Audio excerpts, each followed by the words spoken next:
बबिता ना कविता केन्द्रापड़ा बीजेडी विधायक किशोर तराई पत्नी ना कौन नामांकन प्रत्याहार को नहीं विवाद न तुटुणु पुणी एक विवाद मुंड टेकी पति पत्नी को नहीं 2014 निर्वाचन सत्यपाठ रे किशोर निज पत्नी ना कविता लिखिथिबा बेले जमी दलिल रे बबिता लिखिछंती।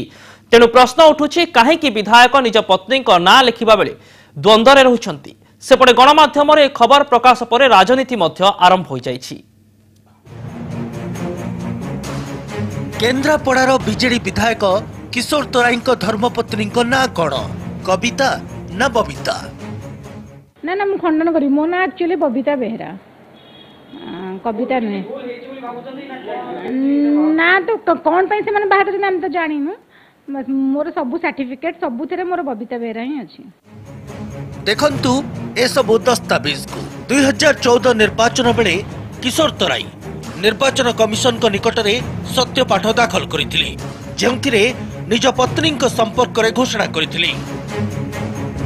पैन नंबर पूर्व लेखा होछि कविता सत्यपाठर मिछ एबे धरा पड़िछि।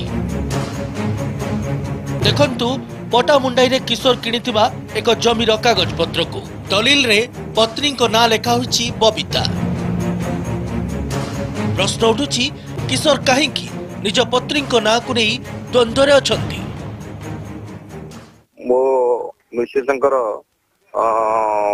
पैन कार्ड रे बबिता अछि एवं सर्टिफिकेट रे बबिता अछि कोउथरे कविता बोली किछि चिन्ह वर्ण नाही एवं एफिडेविट रे मध्य दिया जाइछि बबिता तराई।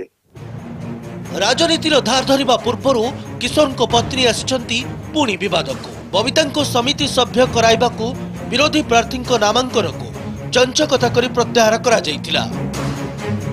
ए अभियोग को नहीं तंबितफान हेबा परे निर्वाचन कमिशन तदंत करी सत जानि पारिथिले।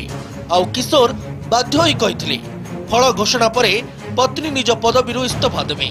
आउ एबे सामना को आसीची पुणी एक विवाद जहा को नहीं विरोधी विधायक और तांको दल बीजेडी को काठगड़ा रे छिड़ा करिसंती। विवाद जनप्रतिनिधि पिछा छाड़ू नहीं एवं चिरकाल से विवाद रही संकल्प करते भोट प्रक्रिया को अपहरण करने उद्यम जो विवाद केतबेले बापा ना को नहीं विवाद केतबेले पत्नी ना को नहीं विवाद। बोध हुए नवीन बाबू एक कथा जानी से बोर्ड लगी एफिडेविट जुग शेष